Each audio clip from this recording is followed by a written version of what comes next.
Welcome to Gambling with an Edge with your hosts Bob Dancer and Richard Munchkin. Bob Dancer is America's premier video poker writer and teacher. He's written 10 books, including Video Poker for the Intelligent Beginner and the best-selling $1 Million Video Poker. He helped develop the computer software Video Poker for Winners, and in 2004 he was inducted into the Video Poker Hall of Fame. Richard Munchkin has been a professional advantage player for over 30 years and is in the Blackjack Hall of Fame.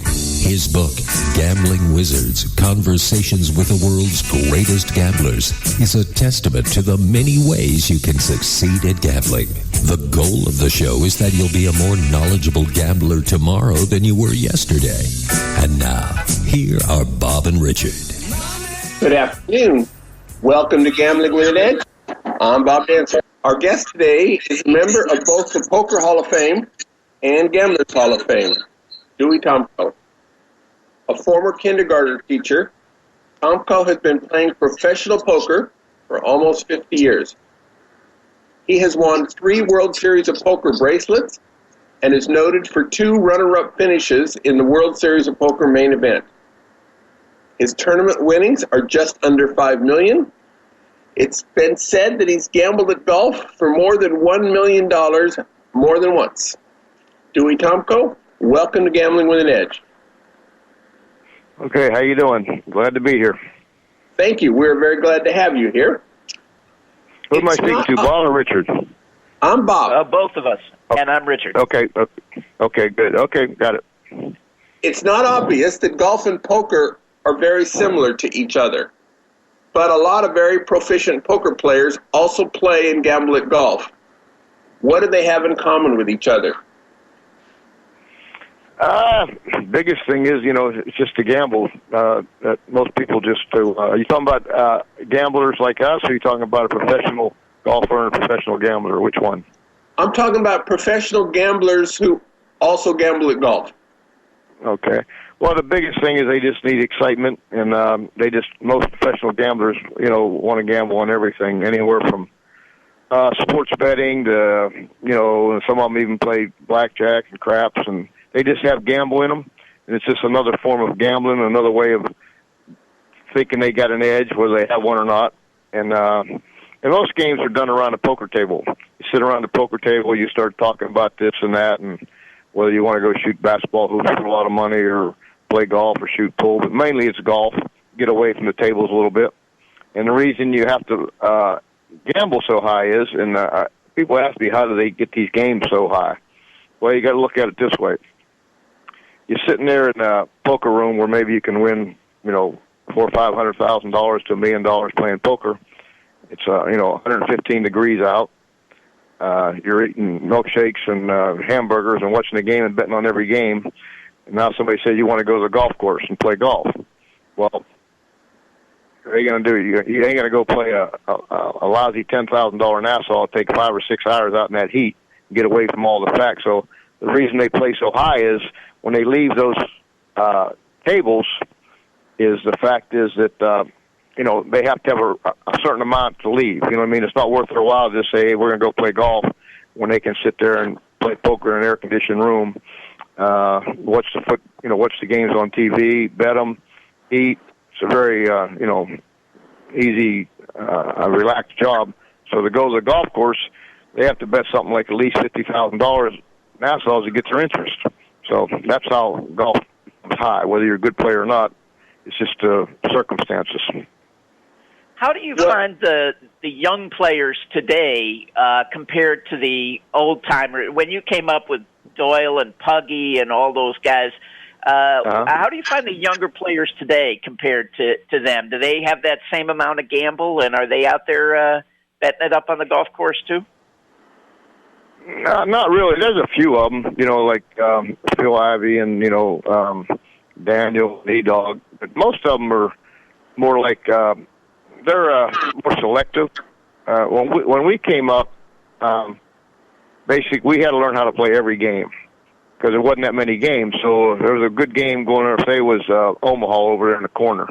you had to know how to play Omaha because it was the only game. If you was 7 cards, whatever the best game was, when I say the best game, where you can make the most money, you had to be able to play it. Nowadays, I think they're a little bit spoiled. The fact is there's so much Hold'em going on that some of them are just basically, Hold'em players that don't even know how to play the other game. Not all of them, I mean, but generally speaking, they're like the only way that can make money is it's a Hold'em.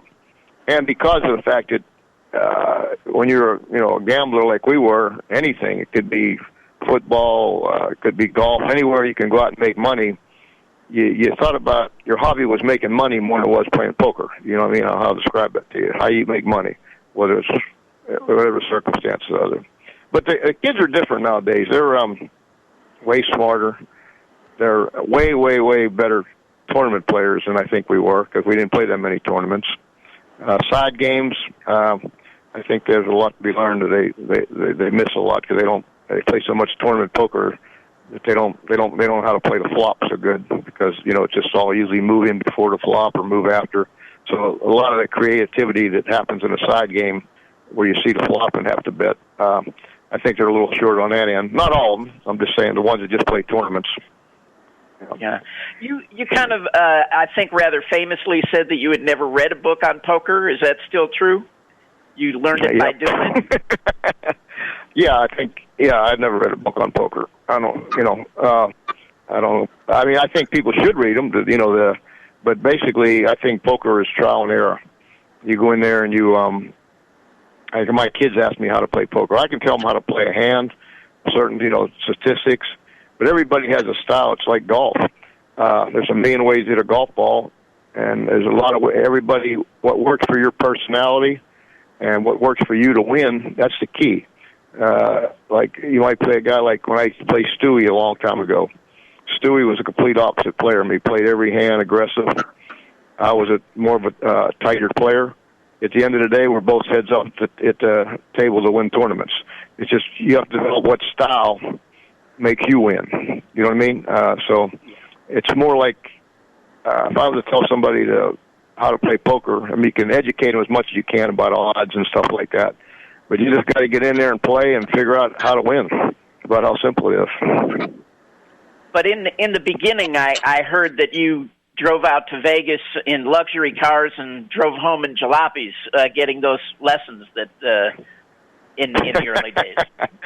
No, I didn't go out in luxury cars. I went out in jalopies and come home in jalopies. No, in the beginning. Ever since I came to Vegas, I basically won. It's just in the early 70s, the stakes weren't very high. You know what I mean? So you could, if you found a 5-10 and a quarter game or a 5-10 blind no limit game, that was a lot. You know what I mean? So, the expense. I used to go out when I taught school. I'd come out in the summertime and play for like 3 months, and then take off school, come out for the World Series. There wasn't that many tournaments in those days. It was just the World Series at that time. So. Yeah, but I have drove a jalopy back home once all the way from Vegas to Florida. Billy Baxter was on our show not too long ago, and he told some stories about a group of players playing golf with poker and drug kingpin Jimmy Chagra way back in the 70s. Were you part of that group? Yeah, I used to play Chagra all the time. I can tell you a good story. You want me to tell you a good story about Chagra? That's exactly what we want you to do. So I'm playing down there. Chagra, I was the first guy to meet Chagra. He was playing in the Golden Nugget, playing cheap poker down there just for something to do. And he got to liking me. We were just playing poker back and forth, and every time he'd show up, I'd show up, and actually he was a loose player. So he asked me to go play golf a couple times. And like an idiot, I didn't go play with him. I said, well, we're playing poker. I never thought that he was a big gambler on the golf at the time. So I didn't go play with him. I could have been the first one to beat him out of a lot of money. So anyhow, I come back like 5 months later. I had to go back and teach school, and I come back.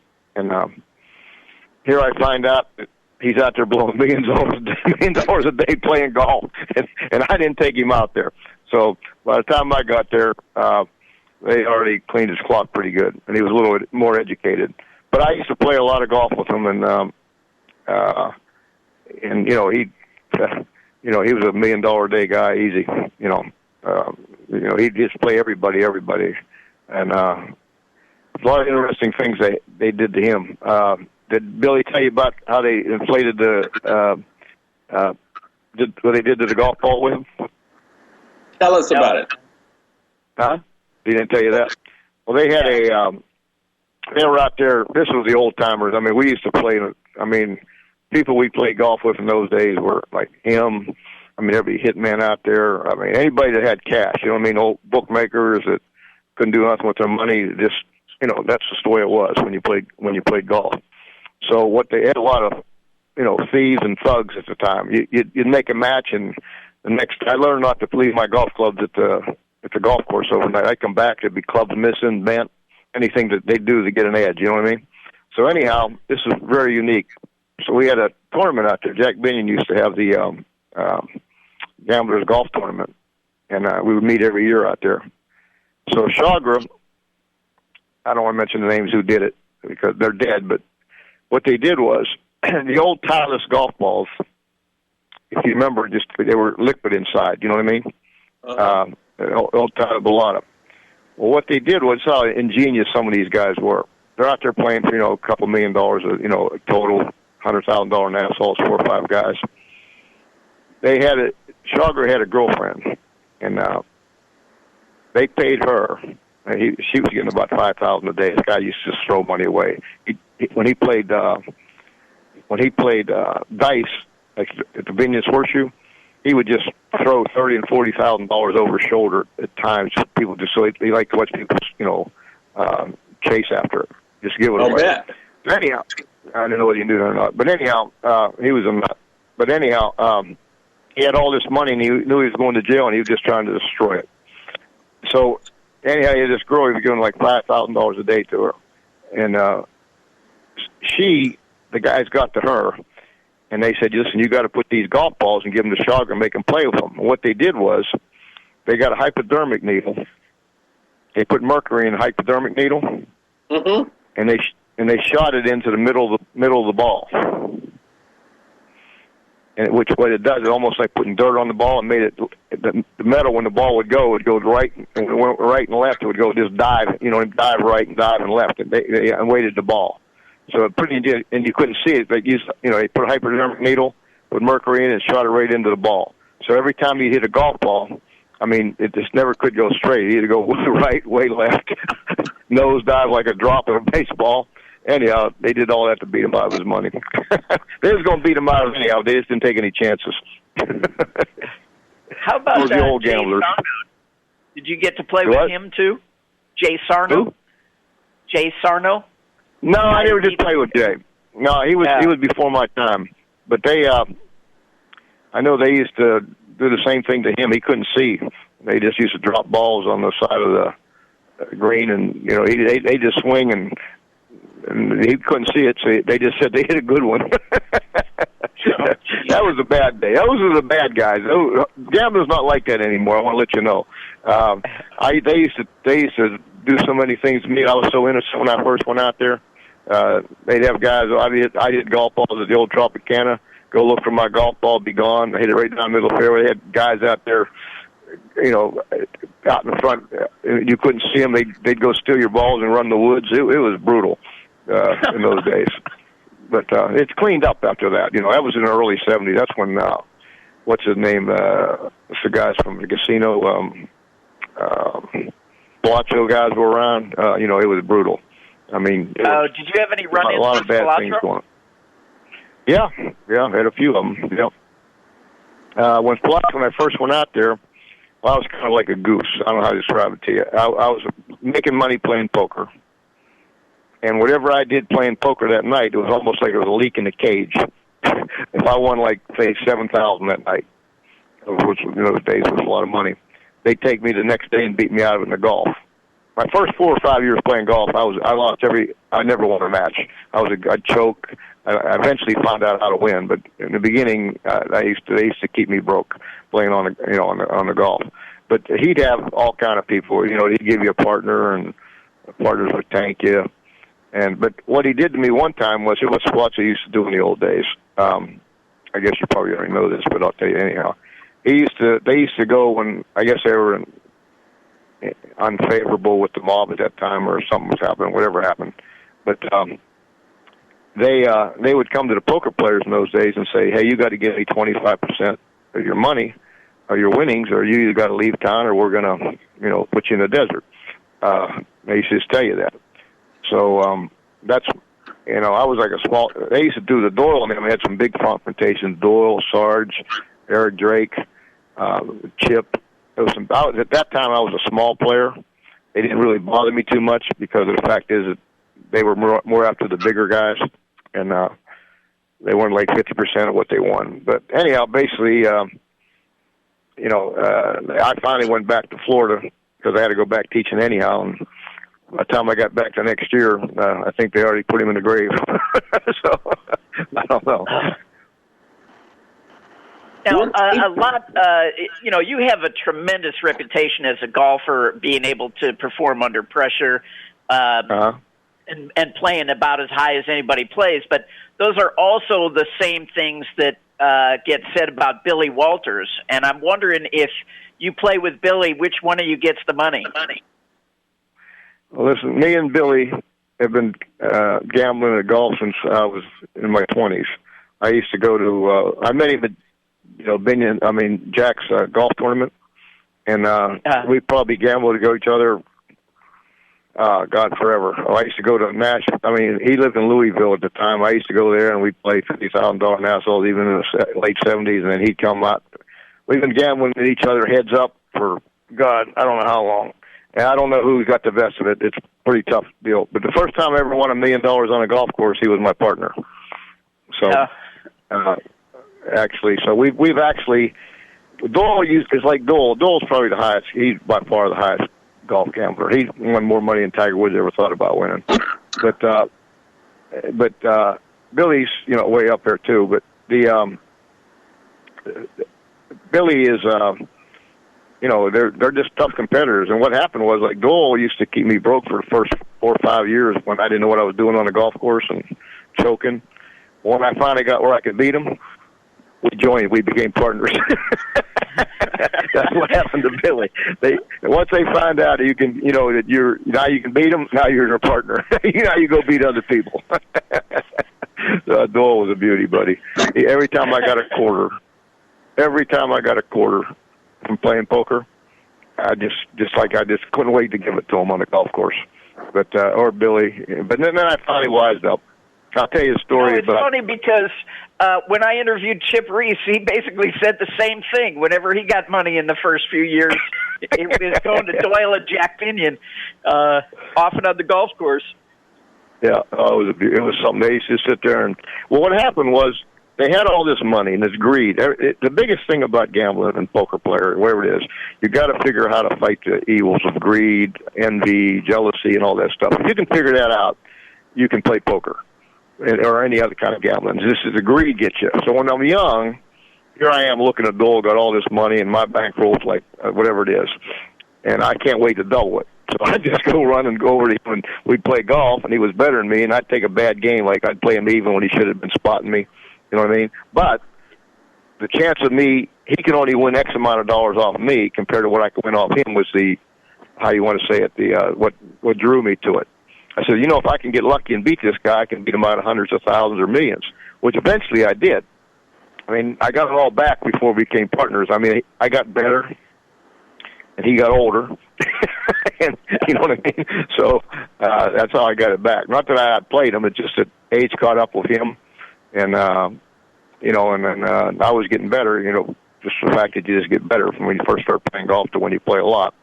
And then, then after that, we joined partners. But I'll tell you one story about him, what he did to me one time. You'll enjoy this story. I had my bankroll built up to $98,000. I know that sounds like a weird number, but that's what it was. And I was still teaching school. I was making $6,100 a year. So Doyle, this is in the summer, he says he's going to Nashville to play a guy named Sam Sims in golf. So I played poker in Florida for 3 straight days. Haven't had no sleep. Playing poker. And I get up in the morning and I get on a plane to go to Nashville to play golf. And Doyle picks me up at the airport. he said, we're going to the golf course. And I said, Doyle, I can't go to the golf course. I haven't slept in 3 days. I got to get some sleep before I play you. He said, oh, come on out. You can ride around the golf cart and watch me play this guy, Sam Sims.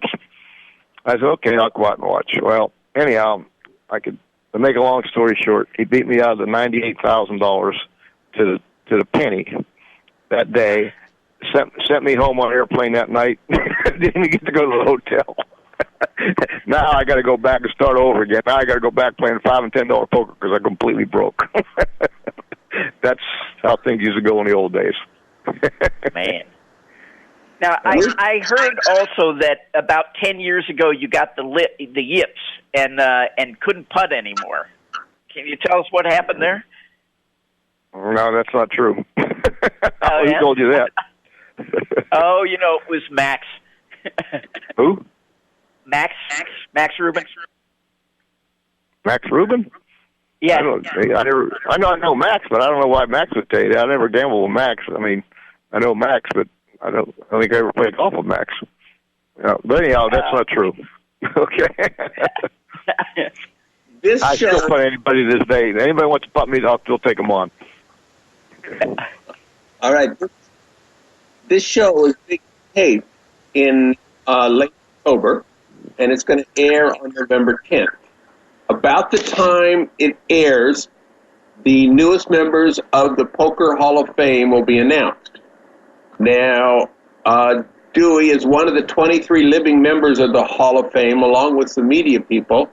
You're one of the voters for who's going to be in the Hall of Fame. Are you comfortable telling us who you voted for and why? I'm not comfortable with that. It's supposed to be a secret ballot. Okay. Yeah, but they have announced the winners.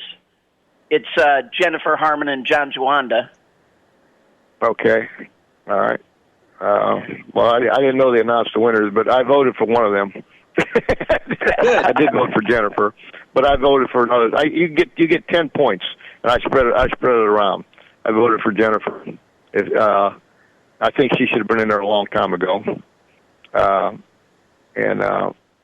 But what's happening to the Hall of Fame is it's getting a little skimpy on who goes in there. You know what I mean? They're trying to put 2 people in there a year, and I think they're getting to where there's some players out there that I don't know if it's the media.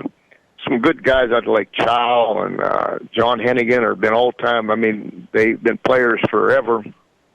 They don't even get. Nobody even mentions their name. You know what I mean? And they're way, way, way better players than the people that are being nominated. You know what I mean? And I think a lot of it has to do with how you get on there is, through the webs and all that stuff. You got a following, and people that don't know much about poker say, okay, this guy, they vote for you. You know, it's like voting for an all-star game on baseball, but they don't know who the good players are. You know, so it's kind of like you get your name up there, it's more like a media event to get up there than actual what you did as a poker player. You know what I mean? It's just getting to where, first of all, next year I think Phil Ivey's available. That'd be fine. You know, they're getting to where they're almost reaching for somebody. You know, to try to find somebody to put in, which I don't think they should do that. And another thing I think they should do is they should go back to not only players, they should have categories like. There's some people out there that behind the scenes that need to be in there. You know what I mean? Just different people that whoever they are, tournament directors. Like Jack McClellan got in there last year, which was great. There's some poker room managers that have been managers for 50 years, like Doug Dalton, people like that. You know, people that really help poker more than somebody just going in and played in tournaments for 40 years and they really didn't do anything. You know what I mean? It's I don't know. It's unusual how they pick them, but or how do you get on that list? That's what I'm trying to get at. You know, I think it's just running out of people. I'll tell you. You know.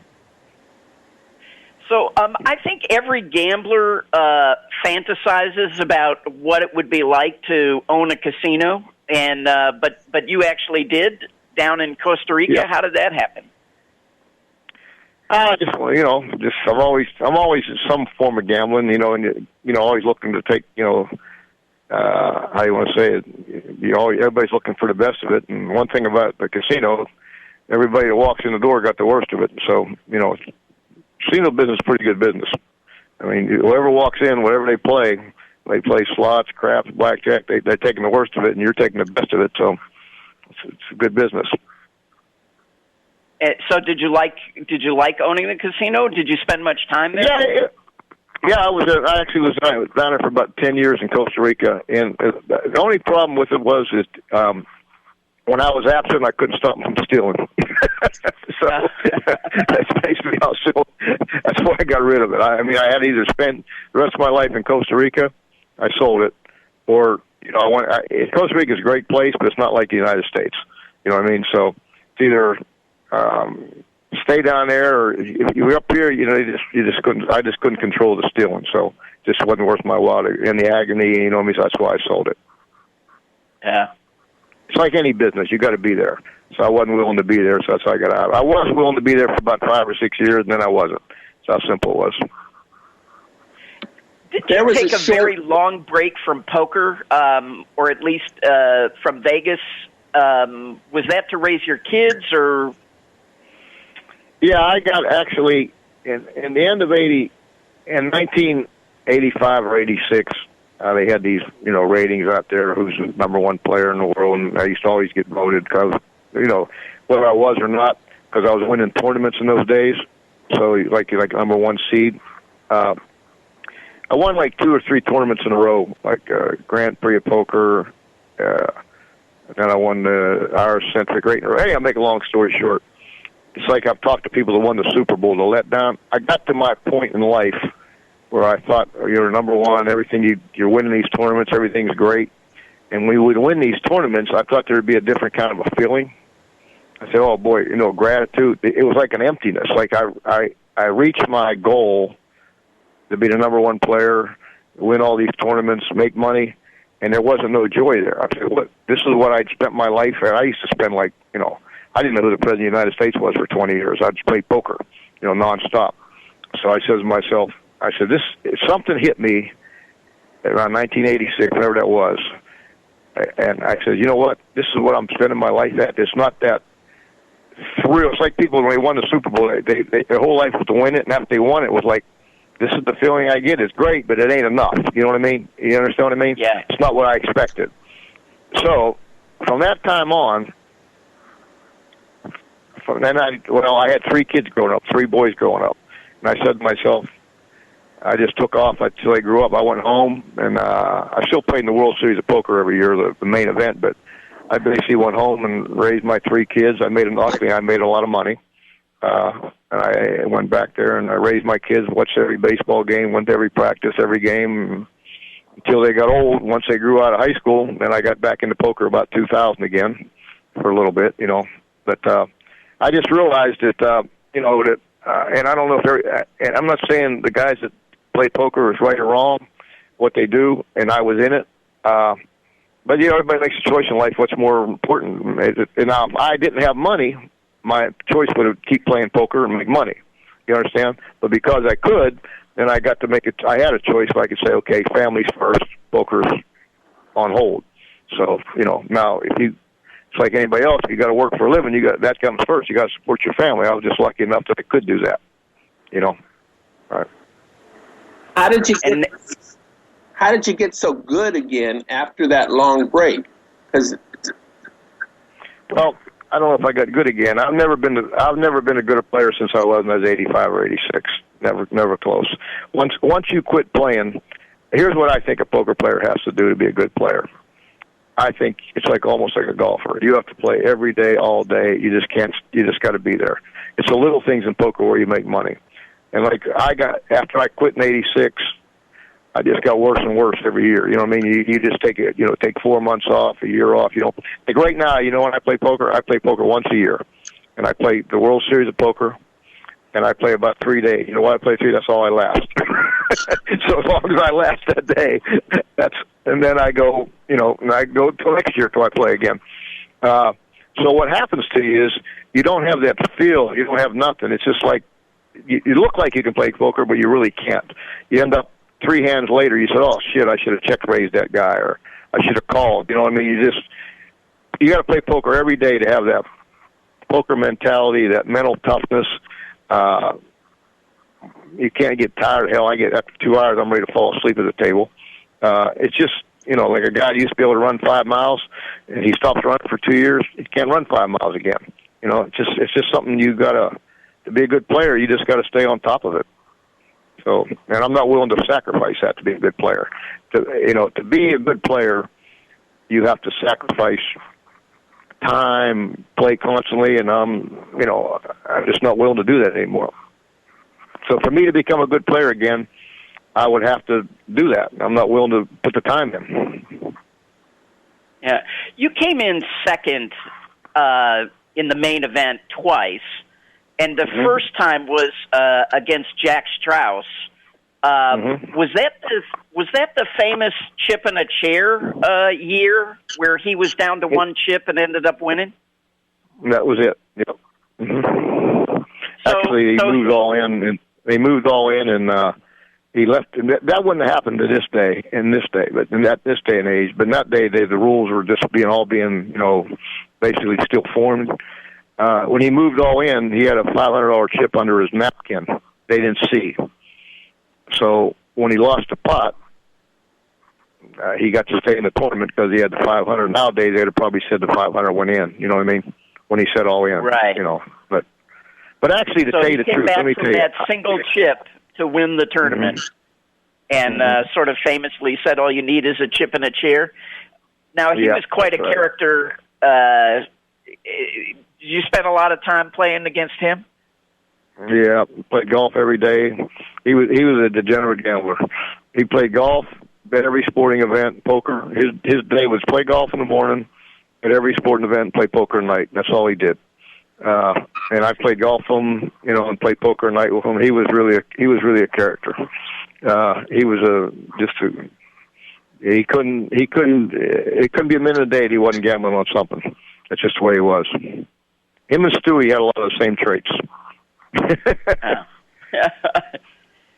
Well, he must have been twice as big as Stewie, huh?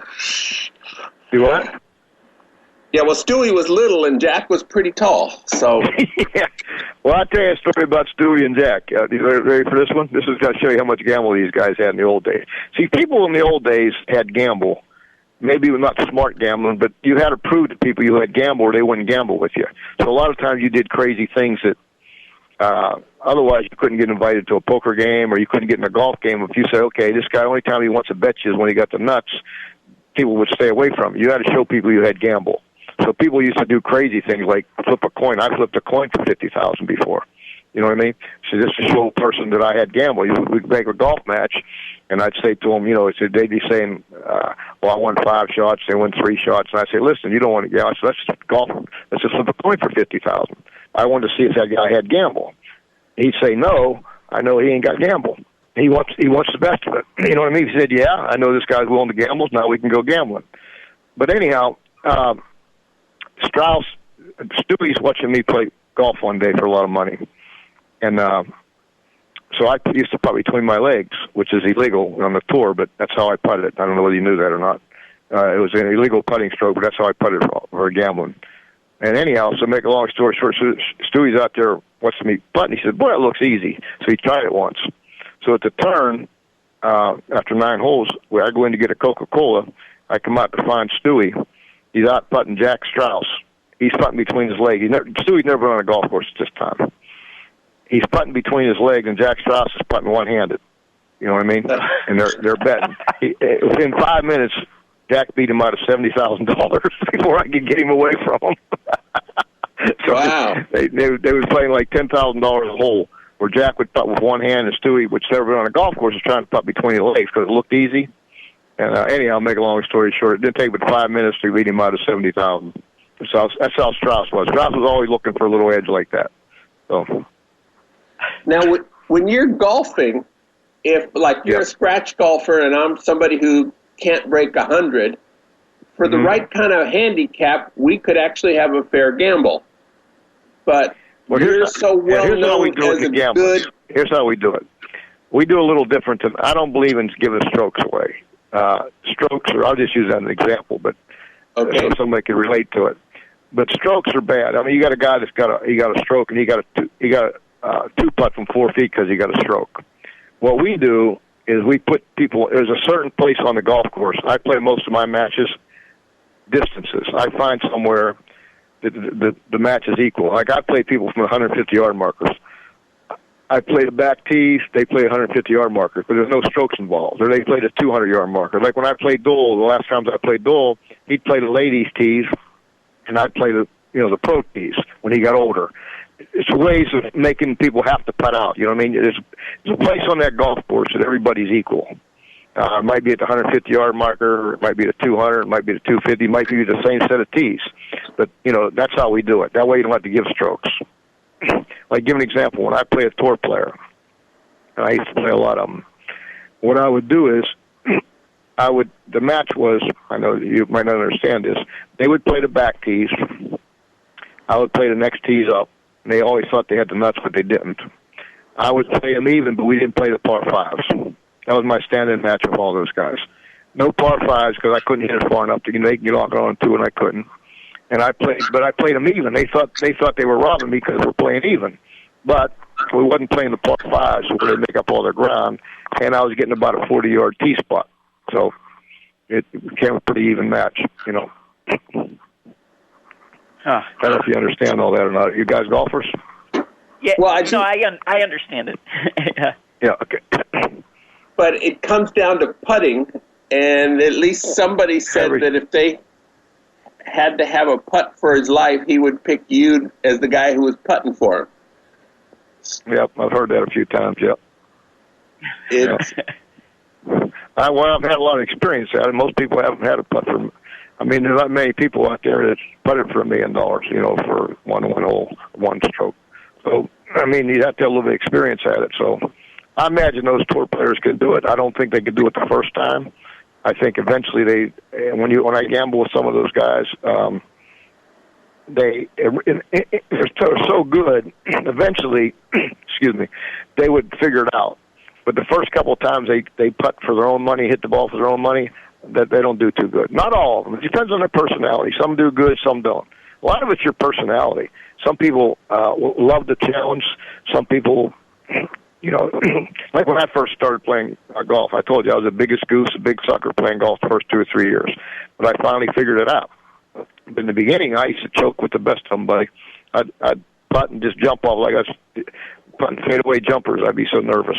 But you figure it out. So what happens to a regular golfer, even though he can putt out there on a golf tour, where if he makes his putt, he wins 300,000. If he misses, he still makes 200. It's big different if he misses that putt, it's 500,000 out of his own pocket. It's tough to putt that putt. You got to have some experience, and you got to have some nerves, and you just got to know how to do it. You just got to figure out how to do it. That's why I putt between my legs. I couldn't do it to the side. I figured out I had to do it between my legs. Now, did you eventually have to learn to putt the other way because, or did nobody's? I mean, do they allow you to putt that way still? Yeah, that's part of the gambling rules. I have a patent on gambling rules. In fact, I didn't make the gambling rules, but when I had that, there's a guy named Sam Sims used to come out. He's called. We have gambling rules in golf where you don't touch the ball anywhere under any circumstances. I mean, you can putt between your legs. We use grease. Many clubs you want. I carry 40 clubs in my bag. I got one for every occasion. We can use grease. We don't drop the ball. Like if you're on a cart path, you have to hit it. If you're in plugs, you're in mud puddles, you hit it. We don't touch it. And the reason we don't touch it, there's too many arguments. Usually playing against your friends. But Benny Binion used to say this: you got to gamble with your friends because your enemies don't come around. So we usually gamble with somebody you know, and or you gamble with them all your life. So you play one hole and he wants to drop. You give it to him. Next hole you want to drop, and he don't give it to you. Before you know it, you got a fist fight out there over.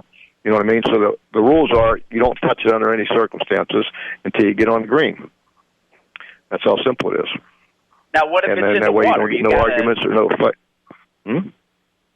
Well, you still play rules to get it in the water out of bounds. You play golf rules. I'm talking about actual. If it's in play, you can't touch it. You understand what I mean? Yeah. Okay. Yeah. Yeah. In other words, if you hit the ball out of bounds, you tee it, and you hit the ball in the water, you got to drop it. But the actual ball, you can't touch it. Like you can't. If you're in a plug lie, you got to hit it. If you're in a mud puddle, you got to hit it. You just can't touch it. You can't say, "Oh, do I get a drop because there's an ant coming?" Or if you're on a snake, you just got to wait till the snake leaves, I guess. Sprinkler head, you hit it.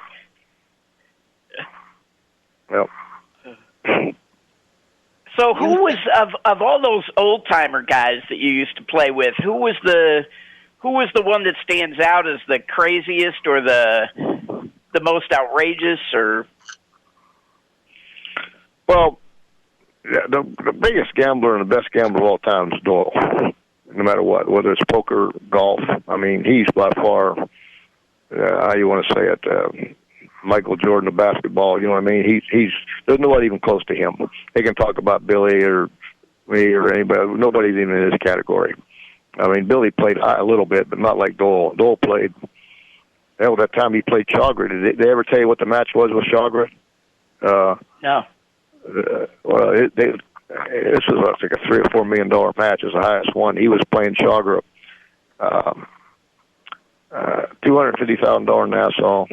36 holes, one down automatics, $125,000 every hole automatic. And the bottom line was going to be about $3 or $4 million. But that's how Dole's played higher than anybody. Nobody's played higher than Doyle, throughout the years. But I mean, now as far as craziness, I mean, Chagra was pretty crazy. Stewie lost. I must have been. We beat Stewie out of so much money on the golf. Stewie lost on the golf course. Well, there's always somebody has to lose. You know what I mean? Yeah. I heard when Stewie first started playing, they would let him throw the ball once a hole. Like he would. They do everything, anything. They let him throw it. They put him on a wooden tee. He used to have a tee. So when he would hit in the water, he just tee a tee up. He had about a foot long. He'd pound it and hit it off it. But I'll tell you another story about Stewie. You'll enjoy this. This is how crazy gambler is. This is the World Series of, the golf thing again. Jack Vineyard's golf. So Stewie, when he first started, bets all this money he can break 120. It's like now maybe $500,000-$600,000. Bets everybody can 20. He's going to go shoot 120. So we go to the old Sahara golf course, and there must be 50 or 60 of us gamblers, all around the first tee waiting to tee off. Stewie whiffs the first 8 shots. First 8? In front of everybody. He whiffs the first 8 shots. We all screwed up, on dope and all. He's crazy. He whiffed the first 8 shots. Everybody's roaring on the floor laughing. He's accusing everybody of taking weights out of his clubs. You bet my club, you took the weight out of the club. He's screaming. Naturally, he didn't win the bet. Them days were something. I used to go play golf. I'd come out. I'd have a 5-wood be bent like a bow and arrow. Somebody'd get to it. You know what I mean? They'd pay somebody to go bend it on you. Them were the days, buddy. Now everybody, you used to go play poker. I remember going to play poker in Dallas. I used to fly to Dallas to play poker in the early 70s. It'd be a 10-handed poker game. And you didn't have no dealers in that time. Everybody dealt their hand. Well, 5 of the hand you couldn't even play. I mean, 5 guys be cold decking dealing your cards. No matter what you got, you had to throw your hand in every other hand. I mean, the things were brutal in them days. Now the casinos protect you, which is great. I mean, it's clean. Nothing happens, but them new guys don't know what the old timers used to have to go through. And then if you won, you had to worry about getting to your car before somebody robbed you. It was brutal. I think I read a story about you getting robbed in the bathroom, and then the guy was out gambling with. He just no, that wasn't me. That was Dickie Carson. That wasn't me. Yeah. Dickie Carson it was in Dallas. The same thing. A big old rough place. He went to the restroom. The guy come in there and says, "I hate to do this to you." He said, "Dickie, but I got to rob you." And he said, "He just throw the money up under the." He was in there. Under the stole, and I just got to do it. I hate to do it. So Dickie finally gets done. He runs out. The guy robbed me. He started yelling, "Rob me!" And there's a guy playing at the table with the money. So he shut up because the guy was an old hitman. He was going to kill him. Oh boy! Well, that was Dickie. Dickie was crazy. Dickie hired. This is a perfect example of how the old timers was. Dickie made a lot of money. He made about $30 million. In a couple of years out there. he broke it. I mean, he lost it all back. But well, he had a little league baseball team, and when Yogi Berra got fired from the Mets, you guys remember that at all? A long time ago. Anyhow, long time ago. Yeah. Dickey actually called Yogi Berra up there. We're going to pay him $150,000 to manage his baseball team, little league baseball team. Wait a minute, this is not right. Yogi turned him down. But listen to this. Dickey did a lot of good things for the community. He had a thing called, I think they still have it, called Las Vegas Gold. It's a swim team out there. And Dickey had his kids was on the swim team. You remember Roddy Gaines? Roddy Gaines won them 6 or 7 Olympic gold medals. He's a swimmer. Yes. Okay. So Dickey, after he wins all these gold medals, usually people go out there and they get on commercials and make all this money and, be an announcer. Nobody hears of Roddy Gaines. What Dickey did was he paid him some ridiculous figure, like $1 million or $2 million a year, to be the coach of the Las Vegas Gold. Wow. Swim team. And guess where they had their party? Most people would go to a party. This is how crazy Dickey was. You asked me about crazy people. He went through this $30 million pretty quick. But when most people have a swim team, like a Little League team, you go to McDonald's or Pizza Hut to have your party. He had his, I forget the name of the place, in Caesar's Palace, $250,000 swim team party. I had to go to it. Let me tell you how silly it was. He brought in all these swimmers. Like you pay him $5,000 to speak, you know what I mean, and guests and everything like that. So the things going on, he wanted everybody to. He paid him $5,000 to give a speech, so everybody had to give their own speech. About 1:30 at night, there it is, all these kids all sleeping on the aisle, sleeping on the floor. They got to go to school the next day. The guys are still giving speeches. Oh, it was hilarious. But then he was a beauty. That one was a beauty. He's still around, but he went through that $30 million, and that's a lot of money to get in those days. Yeah. That was probably in the early 80s. That's the guy, Billy. Billy used to play him heads-up poker all the time. Billy ever tell you about playing a guy heads-up poker all the time? Billy beat him out of a lot of money. He used to play heads-up deuces 7 every night. But Billy probably got most of it.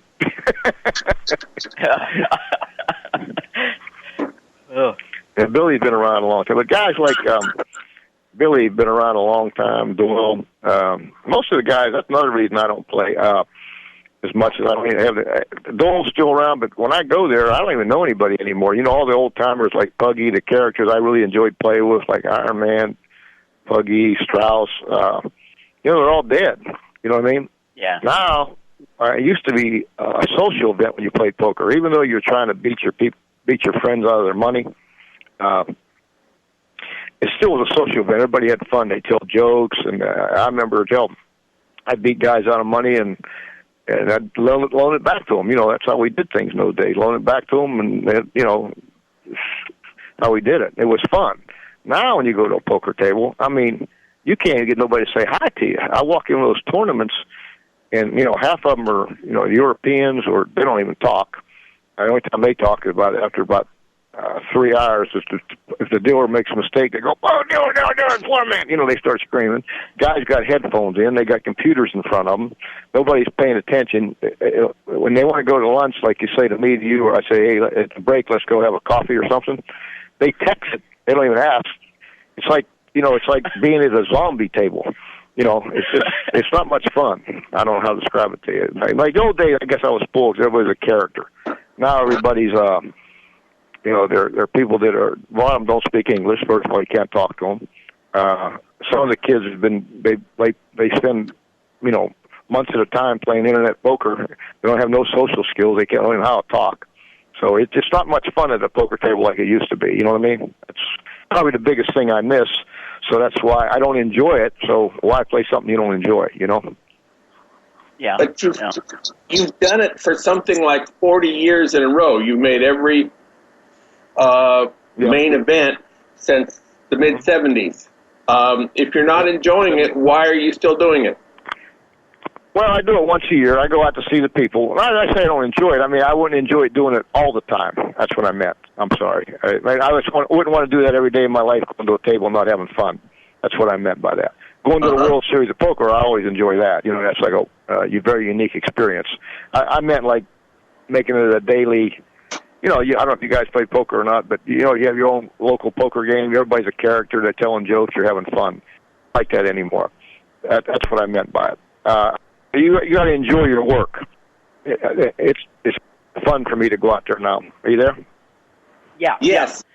Okay. When the main event, when like Doyle gets busted out when he still played, everybody would give him a standing ovation because he's such an all-time.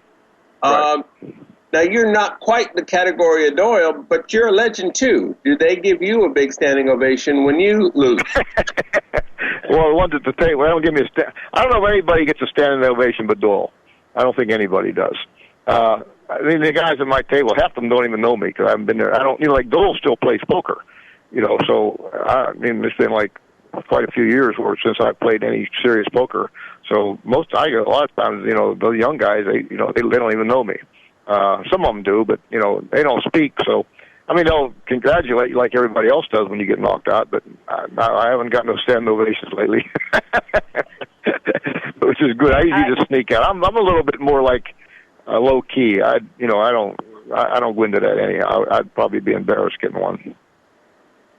You know, we're almost out of time, but I just wanted to say Blair says that you have the nicest sports bar he's ever been in his life. So you want to tell us where that is and what the name of it is? It's Dewey's Indoor Golf. It's right here in Orlando. In fact, I'm in it right now. Yeah, I got a lot of businesses, restaurants, and, you know, that's what I do now. I'm more like, it's not as much fun going to business meetings as it is playing poker. But, you know, it's something I do. It's Dewey's Indoor Golf. It's in Orlando, right across from Universal Studios, and it's really unique. It's like 12,000 square foot sports bar with golf simulators. You play any sporting event. It's, you know, something different. I think it's the new thing coming up. You know, people. It's an alternate. Nobody's ever going to replace going outside and playing golf. It's an alternative, like nighttime. People that work all day, rainy days, cold days in the winter up north. You can still play golf, you know. Yeah. And to go back to the thing about the 40 straight days, why I keep going, I got the record, and guess what happens when I die? So, somebody else will be having the record. No, my kids are going to go there and put the 10,000 in every time till I get to 100. So after I die, they're going to pretend.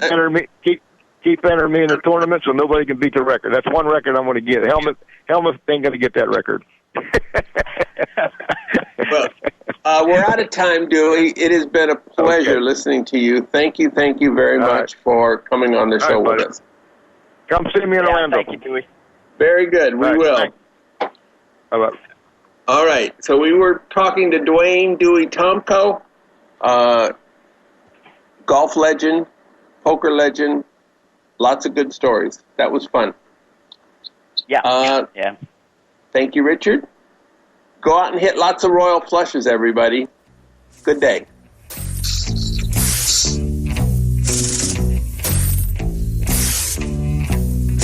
You've been listening to Gambling with an Edge with your hosts Bob Dancer and Richard Munchkin. Subscribe to the show in iTunes, and episodes will be delivered to you automatically every week.